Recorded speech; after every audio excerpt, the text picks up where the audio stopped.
¿Cómo están, chicos? Muy buenas noches. Yo creo que de a poco van a ir ingresando sus compañeros. Eh, lo primero comentarles, se han debido fijar ya en la plataforma, tenemos una actividad, ¿no? Como les había comentado ya la anterior sesión, la primera sesión que hemos tenido, que consiste básicamente en que ustedes tienen que realizar un pequeño cuestionario, ¿no? El cuestionario consta de 10 preguntas. Las primeras 3 preguntas no es de teoría ni de práctica ni nada por el estilo, es más que todo una autoevaluación, ¿ya?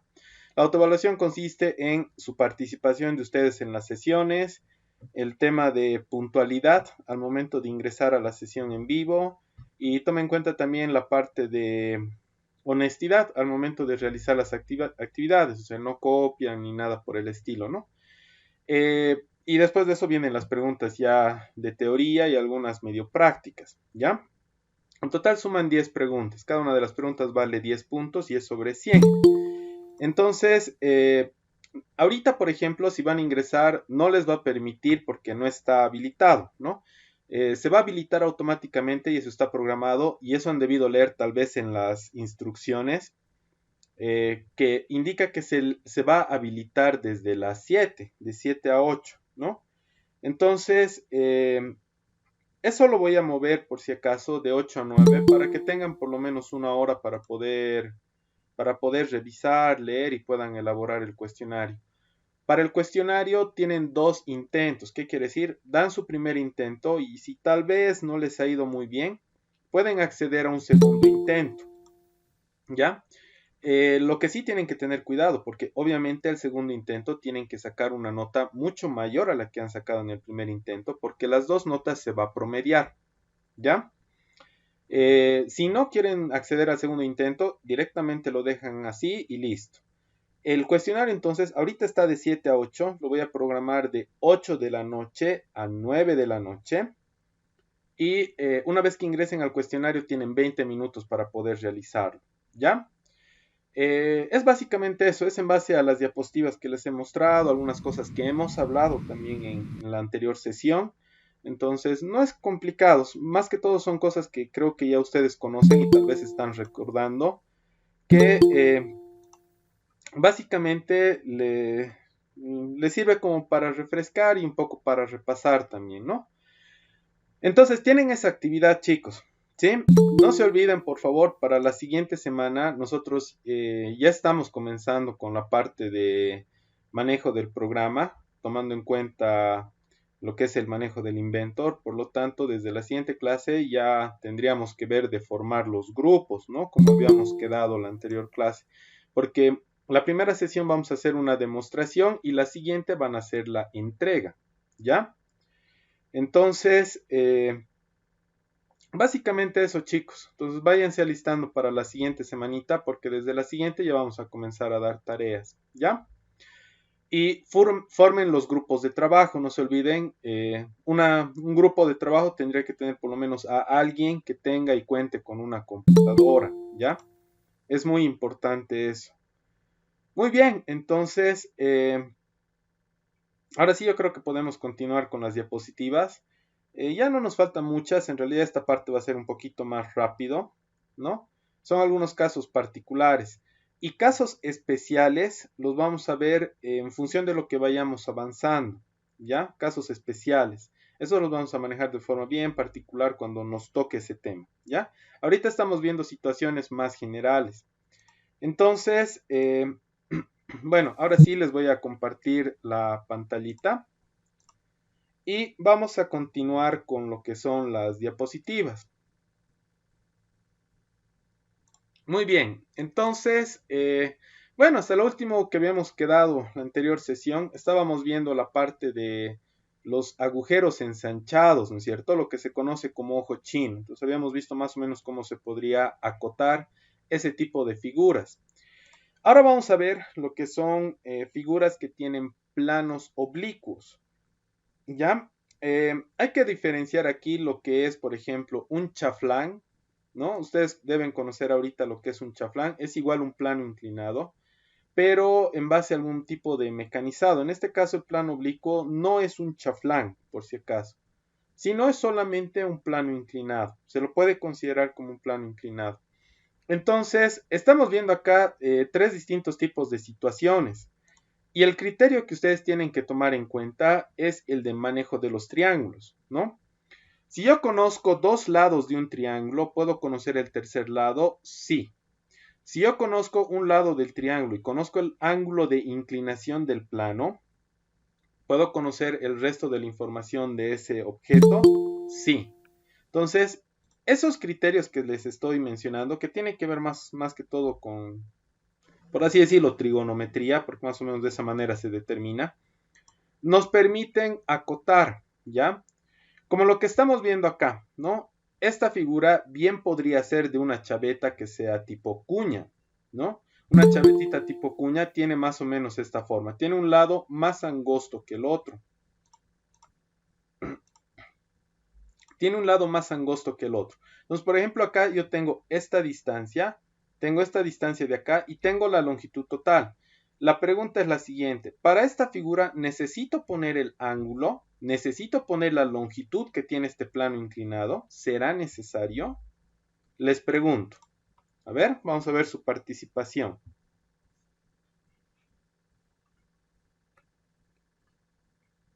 Tienen que participar, no es opcional, sino de dónde va a salir su nota de participación.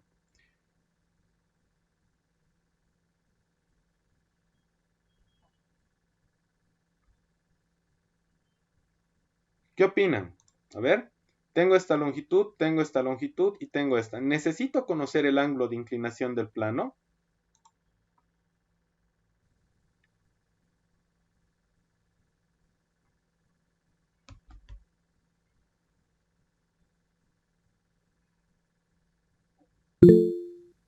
No, muchas gracias Samuel. Es correcto, no es necesario. Yo tengo la longitud de esto, tengo la longitud de esto y la longitud de esto. Por lo tanto, no necesito el ángulo de inclinación. Si yo coloco aquí el ángulo, estaría colocando una cota que nosotros hemos visto como cota repetida o cota redundante. Estamos repitiendo una cota. ¿Por qué? Porque en realidad, si no tuviese este valor de acá de 14, ahí sí necesitaría conocer el ángulo de inclinación de este plano. Pero tengo ese valor, tengo el valor de 14, entonces no necesito el ángulo de inclinación. ¿Ya? Cuando ustedes, miren, tengan la tarea de acotar algún objeto, este es un consejo. Pónganse en la siguiente posición. Pónganse en la posición de que ustedes tienen que fabricar después de elaborar ese plano, el objeto que contiene, ¿no es cierto? Entonces, pónganse esto en la cabeza. Tienen que poner todas las medidas, obviamente sin repetir, todas las medidas que sean necesarias para que ustedes puedan fabricar esa pieza, ¿no? Si yo, por ejemplo, en este caso de acá, no le pongo esta medida, solamente tengo esta distancia y esta, no van a poder fabricar este objeto, porque no sé cuántos grados tiene de inclinación de este lado y tampoco sé qué longitud tiene esto, ¿sí? Entonces, es muy importante que se pongan en la posición de que ustedes posteriormente van a fabricar la pieza de la cual están elaborando el plano con medidas. Por lo tanto, tienen que poner las medidas necesarias, ¿no? Es más, si yo pongo aquí el ángulo en vez de esta medida de acá, a mí me facilita el trabajo de interpretación del plano. Yo creo que no. Es más fácil agarrar y tener esta medida y al momento de fabricar, trabajar con esta medida que controlar el ángulo, ¿no? Entonces, ustedes al momento de seleccionar las medidas, seleccionar las cotas, mejor dicho, tienen que ponerse en esa posición. Posteriormente, esa información del plano a ustedes les tiene que permitir fabricar, ¿ya? Entonces, eso está sucediendo en este caso. Acá tenemos otro caso de plano inclinado, ¿no? De plano oblicuo también conocido. Entonces, tengo esta distancia que es de 41, tengo esta distancia de 10. No necesito conocer esta distancia de acá, ¿sí? No necesitamos conocer, ¿por qué? Porque tengo el ángulo de inclinación. Tengo este ángulo de inclinación de este lado. Si yo colocase de este lado la medida, ya no necesitaría el ángulo de inclinación. ¿Por qué? Porque este ángulo estaría definido en función de la longitud que yo ponga aquí. ¿Sí? Lo mismo está pasando con esta otra pieza. Miren, tengo esta longitud, tengo esta longitud. si yo quito esta longitud de acá y pongo el ángulo, de la misma manera, esto se va a definir por completo. Si yo quito esta medida de acá y pongo el ángulo sustituyendo esta cota, de la misma manera no necesito poner más información, ¿sí? Pero ¿cuál es la mejor forma, la forma más sencilla para poder, si yo quiero fabricar esta pieza, poder controlar las medidas de fabricación? Tal vez no es tanto el ángulo, ¿no? Si bien ustedes tienen herramientas para medir ángulos, ¿no? Eso tal vez lo han visto en mecánica de banco, o tal vez lo van a ver en metrología, si es que ya han llevado metrología, o tal vez van a llevar recién. Tienen herramientas que les permiten medir lo que es el ángulo, pero más fácil que medir el ángulo acá, puedo medir longitudes y con eso puedo tener las medidas de fabricación de esta pieza. En este caso, el ancho y el alto, ¿sí? Entonces, estamos viendo aquí distintas formas con las cuales nosotros podríamos acotar objetos, ¿ya? Todos los ejemplos, porque son básicamente ejemplos que estamos viendo, ustedes tienen que ver de acomodar, ¿no? Tratar de adecuar al objeto que posteriormente ustedes quieren representar en un plano, ¿ya? Entonces, tenemos estas piezas, ¿no? Que están trabajando con planos oblicuos. Tenemos otro tipo de figuras que son más regulares, no tienen planos inclinados. En este caso, por ejemplo, acá estamos viendo, ahora sí creo que ya ha entrado la mayoría, ya puedo proyectar. Estamos viendo lo siguiente, ¿ya? Tenemos acá lo que vendría a ser una vista frontal y tenemos acá una vista lateral. Entonces, en la vista frontal yo tengo la longitud del objeto y en la vista lateral estoy confirmando qué forma tiene esta pieza, ¿no? Estamos confirmando de que esto tiene una longitud de 25 y es un perfil cuadrado, ¿no? Es un perfil cuadrado. Esta es una forma de representación. Esta forma de representación está empleando lo que es la vista frontal y la vista lateral para poder acotar y poner todas las medidas. No necesito una vista superior, por si acaso. No requerimos una vista superior. ¿Por qué? Porque estaría repitiendo lo mismo. En la vista superior se va a llegar a ver esto mismo de acá. Y esto se debe a que esta figura es de un perfil cuadrado. Entonces no necesito. Cuando ustedes vayan a seleccionar las vistas que van a utilizar, no es necesario que utilicen las 3 o 5 vistas generales que hay, ¿no? Creo que son hasta 6 en realidad. Tenemos 6 vistas de representación de proyecciones. Entonces, no es necesario que pongan todas. Las más básicas son la vista frontal, la lateral y la vista superior. Pero aún así, si yo no necesito poner todas, no lo pongo, pongo solamente las necesarias. ¿Qué es lo que estamos viendo aquí abajo? Este objeto de abajo es un objeto bastante parecido a este. Tiene, bueno, la diferencia es que este mide 25 y este mide 38. Pero el símbolo de cuadrado que estamos viendo acá y la medida de 10 nos está indicando de que esto que estamos midiendo en realidad se está viendo así. Es un cuadrado que tiene 10 de lado, ¿ya? Para eso nos está sirviendo esto de acá. Entonces, miren, si yo tengo este tipo de objetos, si yo quisiese representar este objeto de una forma mucho más sencilla, aplicando lo que estamos viendo aquí abajo, se vería más o menos de esta forma, ¿no? Se vería de esta forma. Acá yo tendría lo que es la medida de, perdón, tendríamos la medida de 38. O perdón, en este caso es la medida de 25, no estamos viendo el de arriba.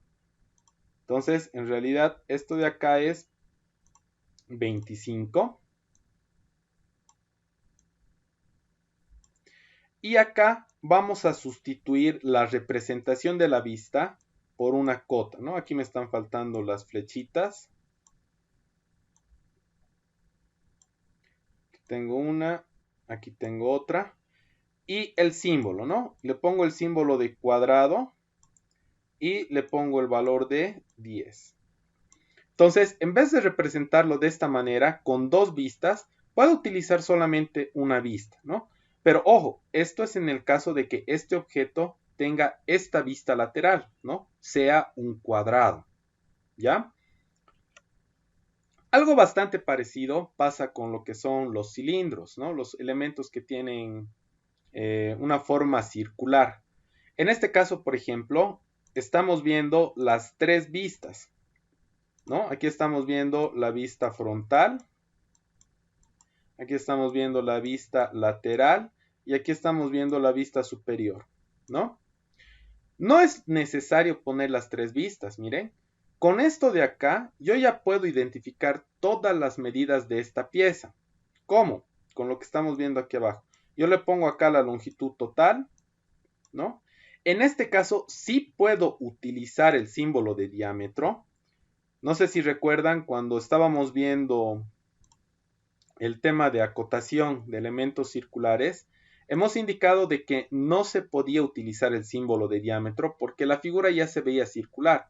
¿Qué quiero decir? Si aquí yo veo la circunferencia, no debo poner el símbolo de diámetro, ¿ya? En cambio acá, esta pieza de acá que es un cilindro, no tengo una vista que me muestre que el perfil que tiene este objeto es circular. Por lo tanto, sí debo poner el símbolo de diámetro, ¿ya? Y de esta manera, miren, de forma bastante simplificada, con estas dos cotas y sin necesidad de utilizar todas las vistas, yo puedo acotar mi objeto, ¿ya? Entonces, estamos viendo ya un ejemplo un poquito más claro acá, ¿no? Solo que acá estamos usando las dos vistas. No quiere decir que no pueden usar, sino que hay una mejor forma de representar estos objetos que es de esta forma, ¿sí? Entonces, también se puede aplicar de esta forma. Acá se ve que el objeto es circular, por lo tanto, no lleva el símbolo de diámetro, ¿ya? Ahora, aquí tenemos un objeto que tiene doble excentricidad. Miren, son dos cilindros. Tenemos uno acá y el otro acá. Son dos cilindros que tienen doble centro. No son concéntricos. Un centro está aquí. Perdón, un centro está... Se ha movido un poco el cursor. Ahí está. Tiene dos centros. Entonces, un centro es acá y el otro centro está más arriba. No es concéntrico. ¿Qué quiere decir concéntrico? Que comparten el mismo centro. Tiene doble excentricidad, o sea, tiene doble centro. Este objeto de acá tiene su centro y este de acá igual. Para acotar este tipo de objetos, al margen de que aquí tengo que poner una cota, ¿no? La cota de distancia. Aquí seguramente voy a poner la otra cota. Acá yo puedo poner la cota de diámetro. Aquí puedo poner, perdón, se ha movido un poco el cursor. Aquí puedo poner la otra cota de diámetro, ¿no? Necesito saber cuál es la distancia de separación entre un centro y el otro. Esto que están viendo acá es un eje de simetría y este es otro eje de simetría. Entonces estamos poniendo la distancia entre ambos ejes para poder determinar la distancia de separación de centros. Entonces, al margen de poner las longitudes, estamos poniendo los diámetros, también estamos introduciendo lo que es la distancia de centros, ¿sí? Esto ocurre más que todo con objetos que tienen doble excentricidad, ¿ya? Estamos viendo acá entonces ejemplos de elementos cilíndricos, pero son elementos cilíndricos que son bastante largos. Miren, estos objetos miden alrededor de 200 milímetros. Este mide 200 milímetros, 200 milímetros y 200 milímetros. Si ustedes ven el plano A4 excede, de acuerdo a los márgenes que tenemos, excede este tamaño de acá. Y eso es porque en el plano A4, más los márgenes, más el cajetín, tenemos una reducción de espacio de trabajo. Entonces, estos objetos ya no entrarían. Una solución sería reducir la escala, pero si yo reduzco la escala, posiblemente este objeto se vea tan pequeño que no se llegue a apreciar tal vez los detalles, ¿no? Y no lleguemos a aprovechar bien el espacio de la hoja. Entonces lo que se hace son cortes. Este corte que estamos viendo acá no es un corte de sección por si acaso, no estamos quitando material. Quiere decir que ahorita estamos viendo acá 200 milímetros, pero en realidad es 200 milímetros cortado. Quiere decir que en realidad esto se está extendiendo un poco más allá, ¿no? Se está yendo un poco más lejos. Solo que para que entre en el plano de trabajo, nosotros estamos realizando el corte, ¿no? Tenemos acá entonces, no tiene esto su vista lateral, por lo tanto debo poner el símbolo de diámetro. Y este cilindro tiene una longitud de 200 y un diámetro de 20. La forma de representación de los cortes, tenemos esta de acá, tenemos esta otra de acá que es como un trazo a mano alzada. Y existe una más que es como una línea de corte, o sea, esto viene más o menos así, ¿no? Estas líneas identifican que hemos hecho un corte, no reduciendo material, no quitando material, sino es solamente un corte visual para reducir el tamaño y pueda entrar en nuestra hoja de trabajo, ¿ya? Podemos hacer lo mismo con este tipo de piezas que tienen línea segmentada. Esto que están viendo acá, por si acaso, está mal. ¿Por qué está mal? Esto que estamos viendo acá, estas líneas segmentadas, y se está confirmando con estos huecos que estamos viendo acá del corte, nos indican de que este es un cilindro macizo, pero el que estamos viendo acá es un cilindro hueco. Al momento de acotar, por ejemplo, el cilindro hueco, no puedo utilizar aristas ocultas. Esto está prohibido. No puedo acotar aristas ocultas. Eso nunca se van a olvidar, por favor. ¿Ya? Un error bastante frecuente que se encuentran generalmente en los planos es que los estudiantes en algún momento llegan a utilizar estas líneas para acotar y ese es un error bastante grande. Existen formas, por ejemplo, en esta vista yo no puedo acotar esto de acá. Puedo sacar una vista lateral. En la vista lateral voy a tener esto, ¿no? Voy a tener dos circunferencias que me están mostrando que el cilindro en realidad es hueco, ¿ya?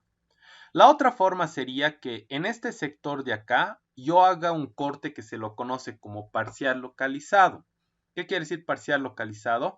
Esto de acá va a cortar hasta la mitad del cilindro y solamente este pedacito que estoy mostrando. Entonces acá, por ejemplo, yo le puedo poner una cota de espesor, dado que al momento de hacer el corte, esta línea de acá se va a hacer visible.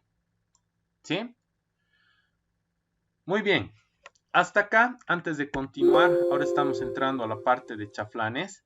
Me gustaría saber si tienen alguna duda, tienen alguna pregunta, alguna consulta. Tal vez desean que les repita algo que no se haya entendido. O está todo bien y puedo continuar.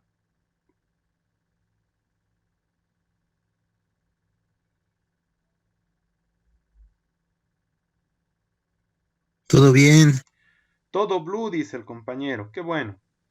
Muy bien, entonces vamos a continuar. Ahora sí vamos a ver estos planos inclinados, pero que no corresponde a la categoría de oblicuos, ¿ya? Sino corresponde a la categoría de chaflanes.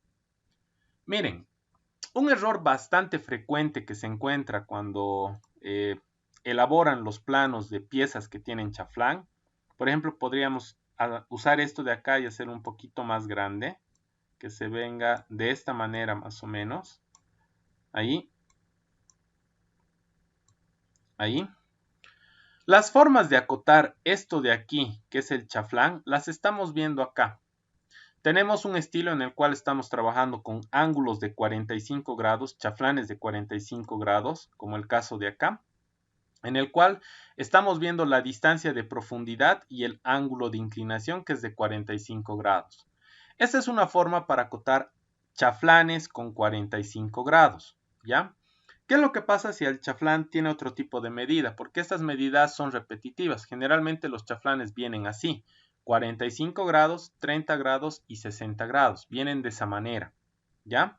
Entonces, si yo tengo 45 grados de chaflán, esta es la forma correcta de acotar. Entonces, se lo puede poner así como están viendo acá, como una cota, o se puede utilizar también flechas indicativas, ¿no? Que es una flecha indicativa. Yo voy a tener acá una flecha y acá me va a mostrar 2 por 45. Es un poquito complicado escribir con el mouse, van a disculpar. 2 por 45 grados. Puedo hacerlo también de esta manera. ¿Ya? Mi pregunta es la siguiente. Yo voy a tener acá, por ejemplo, este es su eje de simetría de este eje. Yo voy a acotar acá, por ejemplo, lo que es el diámetro, ¿no? Entonces voy a tener de este lado el diámetro de mi eje, que va a ser, no sé, va a ser 30 milímetros. Entonces esto va a ser 30. Como no se ve que esto es cilíndrico, yo debo poner el símbolo de diámetro, ¿no? Muy bien. Les hago una pregunta. Acá tengo también un objeto, ¿no? Una línea. Esta de acá. Esta línea de acá, si yo agarro una cota de este lado y la coloco, ¿está bien esta cota? ¿Es aceptable? ¿No es aceptable? ¿Está repetida? ¿No está repetida? ¿Qué opinan? ¿Qué opinan de esta cota que acabo de colocar ahorita? Esta. ¿Está bien? ¿Está mal? ¿Qué opinan?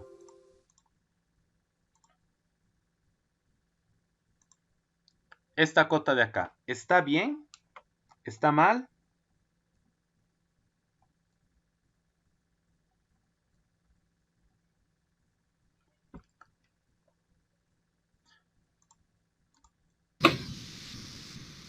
Ya les dije, chicos, hay 25 personas, contando conmigo más, bueno, en realidad 24 estudiantes o 23. Adrián ha respondido, está mal. Y no están participando. Tienen que participar. La participación no es opcional, es obligatoria. Deberían pelearse para participar porque ¿de dónde se van a poner la calificación en participación? Van a tener 0 en ese parámetro. Y es solamente participar, ¿no? Decir si están de acuerdo o no están de acuerdo. Aquí hay un compañero que indica de que está mal. Solamente uno, hasta ahora solamente 2 han participado. 3. Edgar dice que está bien. Está mal. Dale, Luis, ¿querías hablar? Está mal, Inge. Está mal, Sí se Inge. puede acotar, dice Eric. Cristian dice está mal. Ya, ahora sí ya están participando. Qué bueno. Les hago una corrección. Miren, ahorita yo tengo este diámetro. Esto mide 30. Acá tenemos 2 por 45. No necesito acotar esto. ¿Por qué? ¿Por qué no necesito acotar esto que estamos viendo aquí? Porque eso se define por el chaflán, ¿no? Si el chaflán en vez de 45 grados, como estamos viendo acá, fuese de 30 o de 60, esta línea sería un poquito más grande o un poquito más pequeña. Entonces, esta medida de acá llegaría a variar, ¿ya? Llegaría a variar. Entonces, hay que tener un poco de cuidado, ¿ya? Seguimos conectados. Ahí está. Llegaría a variar, ¿ya? Entonces, esta cota que estamos viendo en este momento está mal, no está bien. No puedo poner esta cota. ¿Por qué? Porque esta distancia de acá, esta distancia que están viendo en este momento aquí, no la define esta medida, la define el chaflán, ¿ya? La define el chaflán. Por lo tanto, no debo acotar esto. Es un error, y por eso les estoy recalcando bastante, es un error bastante frecuente cuando los estudiantes comienzan a trabajar con este tipo de objetos que son chaflanados, ¿ya? Van a tener mucho cuidado.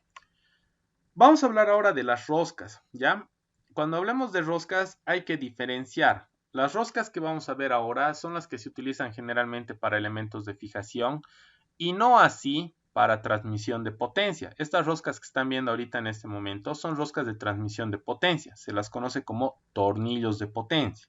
Los tornillos de potencia tienen una forma de acotado particular y diferente de una rosca normal estandarizada, ¿no? Como ser una rosca métrica, por ejemplo, que generalmente vienen en los elementos de fijación. Entonces, generalmente, ¿qué es lo que sucede? Nosotros tenemos acá el elemento roscado, ¿no? Y el elemento roscado tiene dos diámetros que son importantes, el diámetro exterior y lo que es el diámetro de núcleo, el diámetro interior. Y esta distancia de separación que existe vendría a ser la altura del diente. Cuando nosotros tenemos objetos roscados, esta línea de acá que están viendo, al interior, representa el diámetro de núcleo, representa que este objeto tiene rosca. Si nosotros de este objeto que tiene rosca sacamos la vista lateral izquierda, lo que estamos viendo acá, básicamente para representar acá la rosca utilizamos una semicircunferencia de 3/4 que inicia en este punto y va en sentido horario. Esto del sentido que les digo es importante porque si bien ahorita estamos viendo elementos de fijación, en algún momento hay roscas en agujeros también. La rosca en el agujero no viene de esta manera. O sea, parte del mismo punto, también es 3/4, pero no va en sentido horario, sino va en sentido antihorario. ¿Ya? Esta de acá la vamos a saltar, son algunos tipos de tratamientos en las terminaciones de los elementos roscados que se puede hacer. Y vamos a ver aquí para agujeros. En los agujeros, les decía, también tenemos las líneas, ¿no? Este de acá sería mi diámetro exterior y esto de acá vendría a ser el diámetro de núcleo de mi rosca, ¿ya? Así como les decía, para los agujeros es al revés. Partimos del mismo punto y en sentido antihorario trazamos una semicircunferencia de 3/4. Les muestro esto porque es importante que sepan, pero bueno, al final cuando ustedes hacen o tienen un elemento roscado, el programa detecta automáticamente la rosca y le pone esto cuando ustedes ponen en el plano la pieza. Entonces no hay mucho problema, pero es importante que sepan de dónde sale y qué representa, ¿ya? Estamos viendo acá con un poco más de detalle lo que es un ejemplo de acotado para cada caso, ¿no? Tenemos acá, por ejemplo, un perno y acá tenemos un agujero roscado. Este perno es un M12. ¿Qué quiere decir M12? El M, este M de acá, quiere decir que esto es una rosca métrica. Es una rosca métrica. Lo que estamos viendo acá es el diámetro exterior, ¿no? Esto es un diámetro exterior. Es un diámetro exterior. Y a esto de acá se le pueden añadir algunas variantes más. Si yo le pongo un por acá, 1.5. Si le pongo un por y le pongo el 1.5, por ejemplo, estoy introduciendo lo que es el paso de mi rosca. Entonces, M12 por 1.5. M quiere decir rosca métrica, 12 es el diámetro exterior, por 1.5 que es el paso. Existen roscas finas, ¿no? O sea, en vez de 1.5 podría utilizar 1. La rosca se va a hacer más fina. ¿El paso qué es? Es la distancia de separación entre un diente y otro, ¿ya? ¿Qué es lo que estamos viendo acá? Aquí estamos viendo un ejemplo, ¿no? Yo puedo representar solamente de esta manera o puedo hacerlo de esta otra. Esta otra es mucho más completa. M18 por 1.5. Rosca métrica de 18 milímetros de diámetro exterior y 1.5 de paso. ¿Ya? En ambos casos, miren, tenemos esta línea de acá que ya sabemos que representa que esto es un objeto roscado. Y al momento de acotar, no siempre la rosca va de un extremo al otro. Entonces es necesario, aparte de poner esta información de la rosca, esta otra de acá, que es la longitud del vástago roscado. ¿Qué longitud, qué tramo es roscado de todo el vástago? Porque no está todo, o sea, solamente 18 milímetros es roscado y 25 es el total del vástago. Algo parecido pasa con lo que es el tema de los agujeros, ¿no? En los agujeros, cuando uno elabora los planos, es importante que tenga esta terminación que es cónica, quiere decir que esto está ladrado, ¿no? Y igual acá, miren, esto se está acotando desde el diámetro exterior, lo que quiere decir que estamos viendo acá un M10, rosca métrica M, de diámetro exterior 10 milímetros, ¿no? Acá también podría especificar lo que es el paso, por 1.5, por 1, ¿sí? La rosca no está llegando a lo largo de toda la perforación, está viniendo 20 milímetros, pero la perforación ha entrado 25, ¿sí? De esta manera nosotros acotamos roscas. Hasta acá me gustaría saber si alguien tiene alguna duda, tiene alguna pregunta, alguna consulta. Eric, ¿es el único que no está viendo? ¿Se ve lo que estoy mostrando?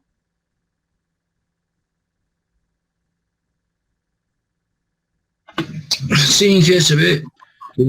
Muchas gracias. Se ve normal. Muchas gracias, Wilman. MacGyver. Ya, entonces, lo que estamos viendo a continuación son algunos estilos de acotación, ¿ya? Estos estilos de acotación son bastante particulares. No sé si están viendo ahorita acá en el primer ejemplo está pasando algo interesante. Miren, tengo la cota de esta distancia que es 17, esta distancia que es 15 y la total que es 51 y entre paréntesis tengo 19. Estoy acotando el último tramo. Estamos rompiendo aquí una regla que habíamos dicho que no se debía romper, ¿no? Que es poner una cota redundante. Este caso es especial, ¿ya? Y la cota que yo estoy repitiendo, no la estoy poniendo como el resto. Si se dan cuenta, esta cota que es repetida está entre paréntesis. Ya, ¿en qué casos yo utilizo esta cota que está repetida pero entre paréntesis?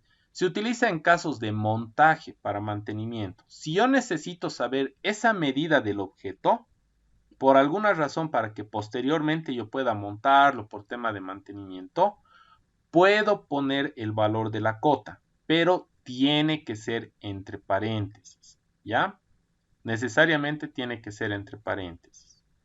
Entonces, esto es un caso particular. No siempre ustedes necesitan esta medida, ¿no? Nuevamente, el criterio es que esta medida se utilice más que todo para montaje, ¿ya? O podría ser también como control de fabricación. Necesito conocer sí o sí esta medida como control de fabricación, entonces la voy a poner entre paréntesis. Caso contrario, si la cota no lleva paréntesis, esto es una cota repetida, por lo tanto está mal. ¿Ya?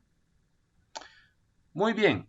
Estamos viendo acá lo que se conoce como reparticiones iguales. Entonces tenemos aquí una placa que está perforada, pero con el mismo patrón. La distancia de aquí a aquí es 8, de aquí a aquí es 8. Y la distancia de separación que nosotros tenemos de aquí a aquí es de aquí a aquí 10, de aquí a aquí 10, de aquí a aquí 10, 10, 10 y 10. ¿Ya? Entonces, ¿qué es lo que está sucediendo acá? Yo podría agarrar y acotar esto en paralelo. Voy a poner la primera cota 8, voy a poner la siguiente cota desde aquí hasta el centro de la siguiente circunferencia, va a ser 18. La siguiente va a ser 18 más 8, 26, o 18 más 10, perdón, 28, 38 y así sucesivamente poniendo cotas en paralelo. Solo que esto de acá va a tener muchas cotas, ¿no? Una forma bastante resumida de poner esta información, ya que el paso de distancia de separación entre un agujero y el otro es el mismo, esto es 10, de aquí a aquí hay 10 y así sucesivamente hasta este punto, puedo hacer lo siguiente. He acotado la primera distancia de la circunferencia y para el paso estoy poniendo el primer valor de separación entre una circunferencia y la otra. Posteriormente, desde este punto hasta este punto que se está repitiendo este patrón de 10, yo voy a poner la cantidad de repeticiones por esa distancia para que me dé la distancia total. Quiero decir, aquí tengo 10, 20, 30, 40, 50, 60. Tengo 1, 2, 3, 4, 5, 6 repeticiones, por eso aquí el 6, multiplicado por la distancia de paso que es 10. Entonces eso entre paréntesis me da 60, por lo tanto ya tengo esta medida. Entonces ya no necesito poner las cotas en paralelo. ¿Ya? Y con eso acá tienen todas las medidas. Tal vez la única medida que faltaría acá sería el espesor de esta plaquita, pero nada más, ¿no? La profundidad. Muy bien, lo siguiente que vamos a ver corresponde a soldadura, ¿ya? Para esto de soldadura, es importante que les mencione lo siguiente. Para esto de soldadura, nosotros tenemos distintos tipos de normas que se aplican al área de soldadura, ¿ya? Habíamos mencionado nosotros que los planos, el sistema de acotación que estamos viendo, hemos visto hasta ahora, está en función de la norma DIN ISO, ¿ya? Estamos aplicando la norma DIN ISO. La ISO tiene también una especificación que nos da la parte de simbología de soldadura, las cotas que nosotros debemos poner para la soldadura, ¿ya? Solo que, bueno, lamentablemente en nuestro medio sí utilizamos la norma ISO, pero en muchos casos se utiliza más la norma ANSI.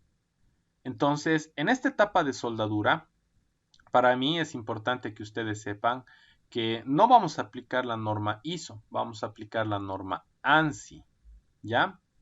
Y eso cuando llegue el momento, cuando estemos viendo el tema de configuraciones del plano, ahí les voy a mostrar dónde podemos cambiar la norma, porque lo que se conoce como flecha de soldadura, que es el símbolo para la soldadura, esta flecha de soldadura que tiene toda la información de la soldadura, no es exactamente lo mismo en una norma con respecto a la otra, ¿ya? ¿Qué quiero decir? Que la norma ISO, o sea, sí se parece un poco, pero en la forma de interpretación y hay algunos elementos más que incorpora que hacen que se diferencie de la norma ANSI, ¿ya? La norma ANSI es una norma que está regulada por otra norma que es la AWS, es la American Welding Society, ¿sí? Es un estándar americano de normas para soldadura, ¿ya? Entonces, esta norma que regula muchos trabajos de soldadura, más que todo soldadura de responsabilidad, hablamos soldadura de gasoductos, hablamos de soldadura de estructuras, lo que es soldadura de responsabilidad, esta norma regula esos trabajos, ¿no? Y esta norma, al momento de hablar de elaboración de planos y simbología, emplea la norma ANSI, no utiliza la ISO. Acá en Bolivia aplicamos la AWS, sí, aplicamos para distintos tipos de procesos como los que les había comentado, correspondientes a estructuras, correspondientes a gasoductos, a soldadura en tuberías estamos hablando, gasoductos, oleoductos, y aparte de eso regula también la parte de inspección, ¿no? Entonces, es por eso que en muchos casos se utiliza la norma ANSI. No es que se utilice siempre, ¿sí? Pero mayormente se utiliza la norma ANSI, ¿ya? Esto que les estoy mostrando, que tenemos aquí como diapositiva, es una forma de representación bastante sencilla. Esta es la forma de representación más básica que nosotros tenemos de las flechas de soldadura, ¿ya? Esta representación, que es bastante básica de las flechas de soldadura, no contempla mucha información, lo que quiere decir que estas flechitas nos sirven para estructuras pequeñas, ¿ya? Esta simbología es para estructuras pequeñas y no así para soldadura de responsabilidad. Hablamos de chapas bastante pequeñas, estamos hablando de chapas que tienen un espesor menor a los 6 milímetros, ¿sí? Menor a los 6 milímetros, entonces no necesitamos tomar distintos tipos de consideraciones, como por ejemplo biselados, desgastes en los bordes, para poder realizar una buena soldadura, ¿ya? Entonces, les voy a mostrar acá los tipos más básicos de soldadura. Tenemos en cuanto a los procedimientos de soldadura, tenemos lo que vendría a ser una soldadura biselada en B. Este tipo de soldaduras para generar el bisel tendría que ser mayor a 6 milímetros. O sea, la chapa tiene que tener un espesor mayor a 6 milímetros para hacer el bisel. ¿En qué consiste este bisel? Si yo tengo, por ejemplo, acá mi chapa, por aquí una chapa, por aquí otra chapa, y la soldadura va a venir acá, ¿no? La soldadura va a venir acá. Entonces esto va a venir de esta manera. Esto de acá está simbolizando esto de acá. Estamos biselando y posteriormente esto se va a rellenar con soldadura, ¿no? Pero estamos biselando. De esa manera yo puedo identificar acá, gracias a esta flecha de soldadura, que esto tiene un bisel y estamos rellenando ese bisel con soldadura.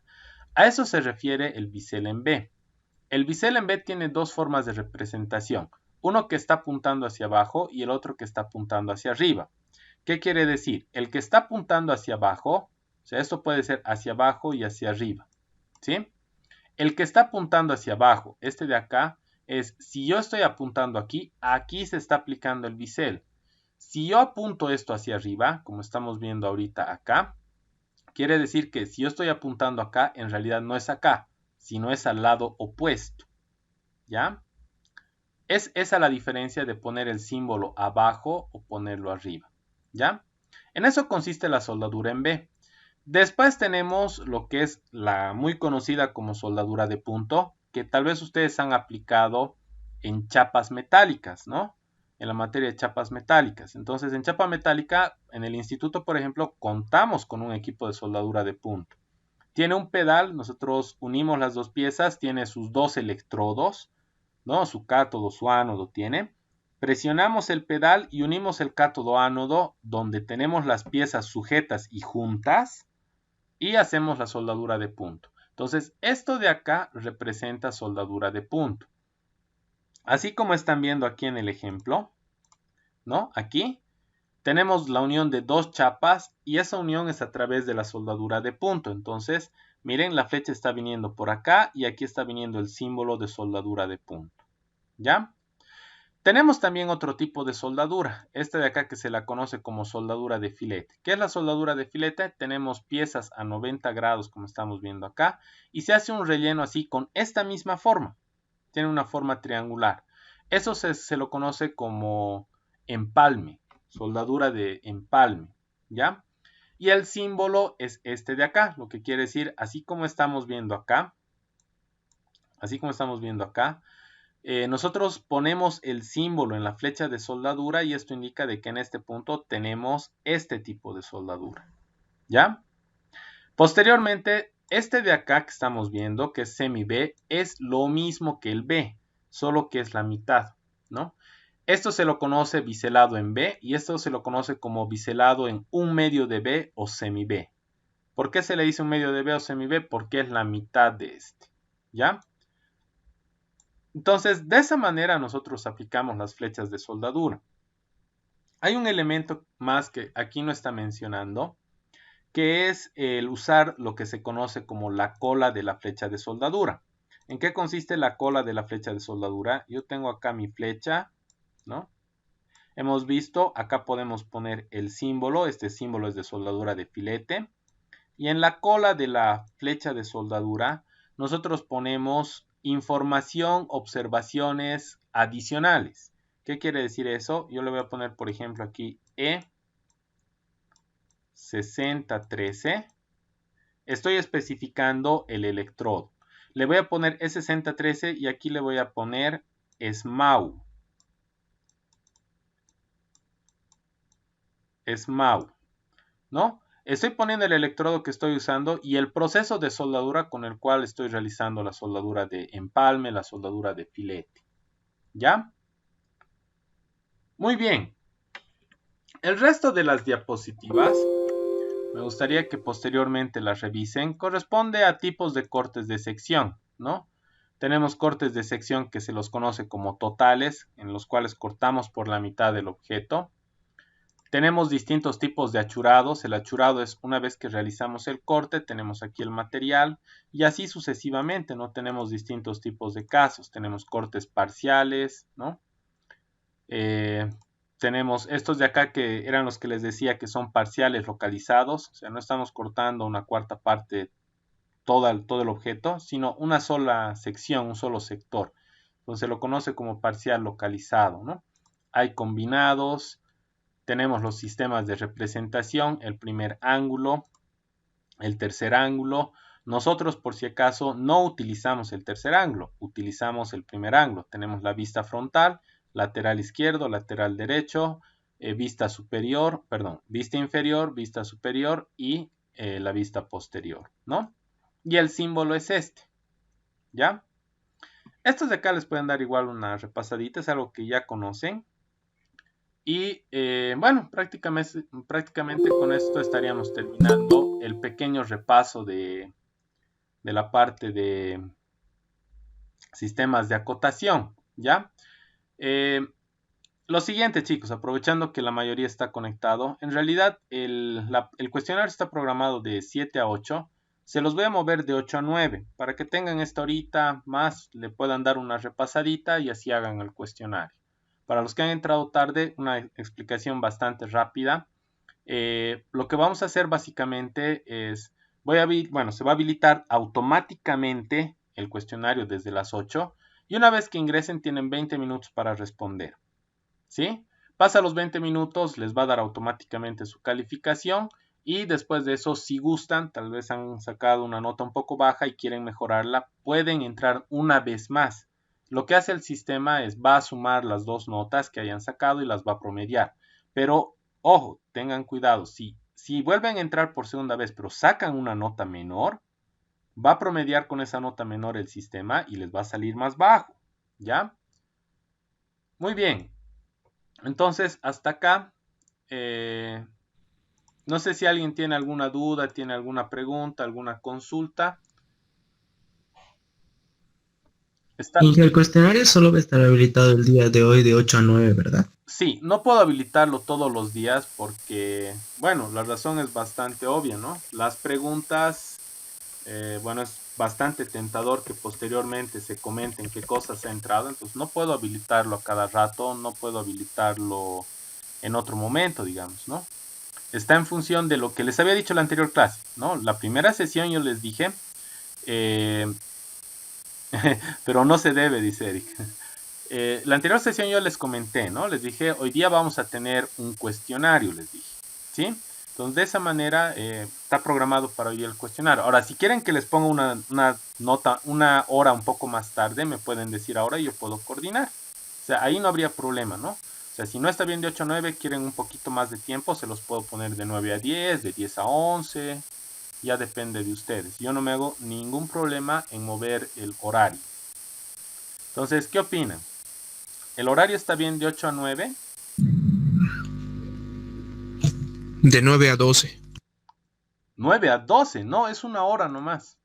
No es tan largo el cuestionario. Es una hora, ustedes vean, de 8 a 9, 9 a 10, 10 a El 11, cuestionario no está habilitado siempre. perdón. Va a tener horarios. No estoy entendiendo bien, Inge. ¿Cómo es que va a estar habilitado su cuestionario? El cuestionario ya está hecho, lo que pasa es que no pueden ingresar el rato que quieran.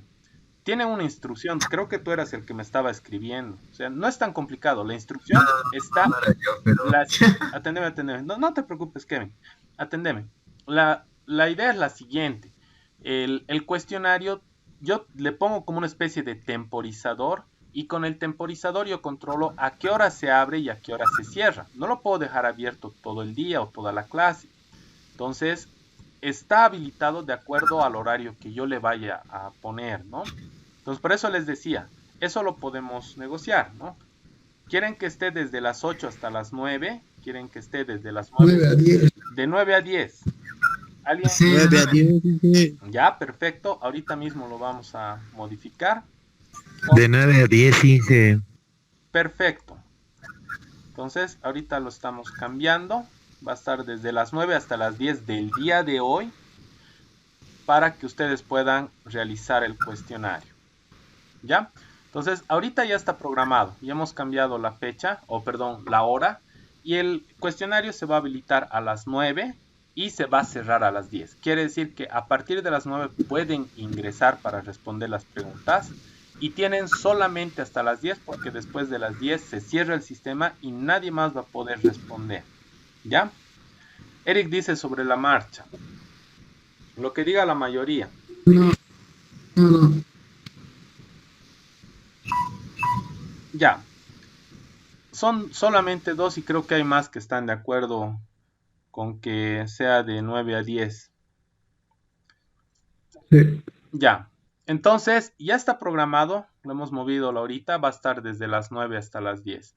En el caso de eh, en el caso de Jonathan, en el caso de Eric o Brian, son 20 minutos. O sea, los 20 minutos incluso está de más, porque es leer la pregunta y son preguntas de falso verdadero, selección múltiple, no es nada complicado. Lo van a terminar bastante rápido. Los 20 minutos les doy para, más que todo para que lean bien la pregunta y todo eso, ¿no? Porque es bastante corto, ¿ya? Muy bien, chicos, entonces, si no hay más consultas, no puedo poner dos horarios, Eric. No puedo poner dos horarios. Entonces, si la mayoría está de acuerdo con de 9 a 10, entonces podemos ponerlo de 9 a 10, ¿ya? Ok. Ya. Muy bien, chicos. Entonces, Inge, una pregunta dime, Gabriel. sobre Inventor. ¿Es necesario poner el 2020? Porque estaba viendo y me estaba poniendo muchas características para mi computadora. No, no hay problema. Puedes poner una versión inferior. ¿Hasta qué versión sería, Inge, para instalarlo? La que tú veas conveniente. No hay problema. Las piezas que yo estoy Ya, elaborando las van a transformar después ustedes en su invento. Entonces, no va a importar mucho la fecha. Por ahí algunas características ya no van a salir, pero ¿Es eso o que directamente no puedes abrir la pieza, digamos, ¿no? No creo que haya problema. Ya, está bien, Inge, muchas gracias. ¿Ya? ¿Alguien más con alguna duda, alguna pregunta?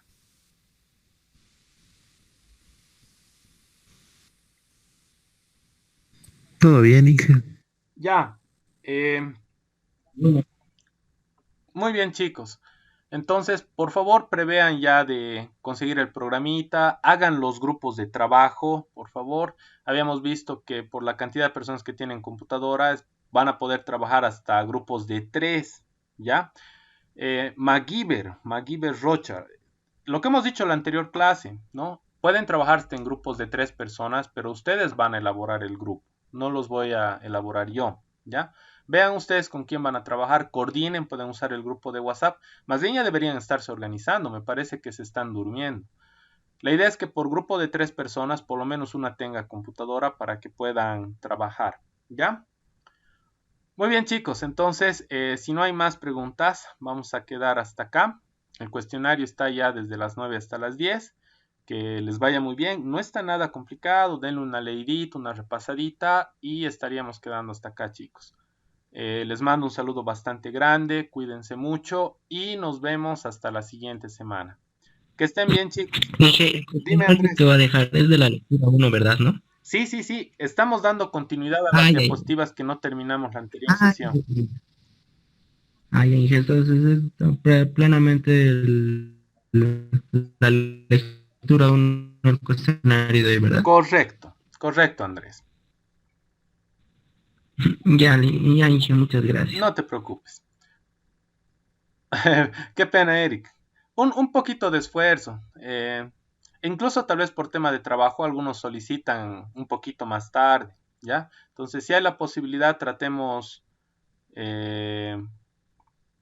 Pepe, lo que he dicho hace un momento, busquen algún grupo, por favor, no van a trabajar solos. Era lo que les dije al inicio de la primera clase, ¿no? O sea, es importante la computadora. O sea, ya han hecho dibujo técnico, no les puedo repetir la misma materia para que esto lo hagan en papel. Entonces, trabajen, por favor, en grupos de trabajo, ¿ya? Yo iré a hacer una cabina que tiene Inventor. No muchos internets, tal vez te vas a ir a dotear si es tu objetivo, pero en realidad no hay muchos internets que tengan el programa. Traten de buscar, por favor, grupos. Les estoy dando la opción de que trabajen incluso con grupos de 3 personas, que ya es bastante, ¿no? Pero es porque no todos tienen computadora. Brian, no sé si has entrado recién. Está habilitado desde las 9 hasta las 10. ¿Ya? Muy bien, chicos. Entonces, estamos quedando hasta aquí. Les mando un saludo grande. Cuídense mucho. No se olviden entrar al cuestionario a las 9. ¿Ya? Que estén bien, chicos. Nos vemos. Hasta luego, Inge.